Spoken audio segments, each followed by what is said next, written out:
Hopefully everyone out there had a safe 4th of July and didn't blow off any appendages by accident. Although it was a relatively slow news week overall due to the holiday, here's some news that might blow your socks off. Last week seemed to be all about character reveals. We start off with Talim getting an announced trailer for the upcoming Soul Calibur VI from Bandai Namco. Talim first appeared in Soul Calibur II, wielding her dual elbow blades, and appeared in subsequent entries in the series before being absent in Soul Calibur V. The Wind Priestess is back here, however, looking better than ever in action. Soul Calibur VI will drop on October 19th for Xbox One, PS4, and PC. Then came the big news that Hero 28 for Overwatch is on his way, and it's not quite what I think most of us expected. Although Hero 28 is officially Hammond, as was suspected, and his codename is Wrecking Ball, I don't think we expected in his origin trailer to find out he's really just a super smart hamster. Of course, that super smart hamster, a product of the same program that produced Winston, has also constructed his own personal mech with automatic weapons. Wrecking Ball has been added to the public test realm officially at this point, but we suspect it'll be at least another week or two before he's added to consoles and non-PTR players on PC. Wrecking Ball features quad cannons as his primary weapon, which are automatic assault weapons with 80 rounds per clip, and his specials and ultimate take full advantage of his mech. He has a roll ability that allows him to transform into a ball and move at blazing speeds, grappling claw, which allows him to swing around an area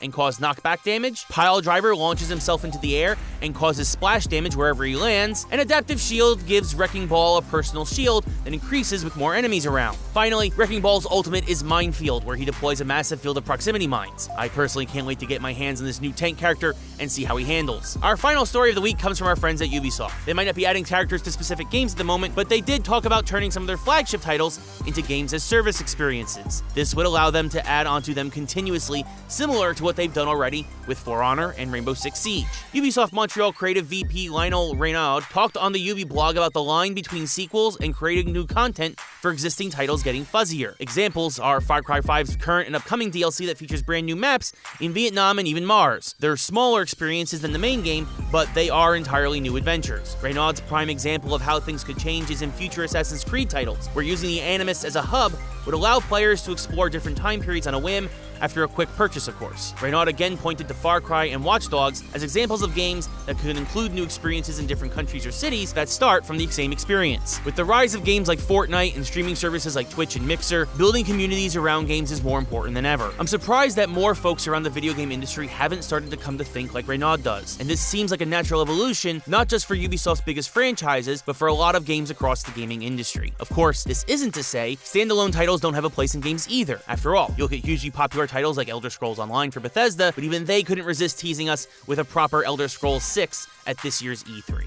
That's it for First Place News this week, everyone. Thanks for watching, and don't forget to like, share, and subscribe.